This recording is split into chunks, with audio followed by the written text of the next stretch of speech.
নমস্কাৰ মই দীপাঞ্জলি পাটোৱাৰীয়ে আপোনালোক সকলোকে মোৰ চেনেল দীপাছ ৰেচিপিলৈ স্বাগতম জনাইছো। আজি মই এটা মোদাকৰ ৰেচিপি লৈ আহিছো। যেহেতু গণেশ চতুৰ্থী আহি পাইছে, মই এই মোদাকটো তালৰ ৰস আৰু চানাৰে বনাইছো।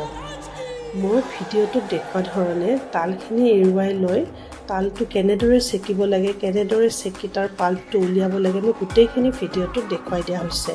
তালখিনি চেকোতে কাপোৰখনত প্ৰায় 4 ঘণ্টা সময় মই বান্ধি ৰাখিছোঁ, যাতে তালৰ তিতা পানীখিনি ওলাই আহে।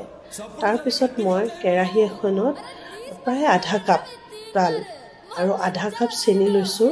লৈ সেইখিনি তালৰ ৰসটো শুকাই যোৱাকৈ মই সেইখিনি ভাজি ল'লোঁ। সেইখিনি প্ৰায় শুকাই অহাত তাৰপাছত মই 1 লিটাৰ গাখীৰত আগতে ফটাই ৰাখিছিলোঁ আৰু সেই চানাখিনি মই তাত দিলোঁ। তাত দি ভালদৰে লৰাই মই আকৌ ভাজিলোঁ। ভাজি মই তাত আকৌ আপোনাৰ প্ৰায় 3 টেবুল চামুচ তাত পাউডাৰ গাখীৰ মিহলাই দিলোঁ। তাৰপিছত সেইখিনি মই ধুনীয়াকৈ ভাজি লৈ যেতিয়ালৈকে কেৰাহীৰ পৰা এৰ খাই অহা নাই তেতিয়ালৈকে মই লৰাই ভাজিছোঁ।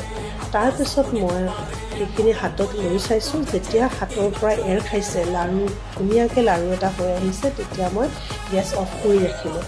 তাৰপাছত ঠাণ্ডা হোৱাত আটাইখিনি যেতিয়া ঠাণ্ডা হ'ল ধুনীয়াকৈ মই মোদাক চেপত ভৰাই এটা এটাকৈ মোদাকখিনি বনালোঁ।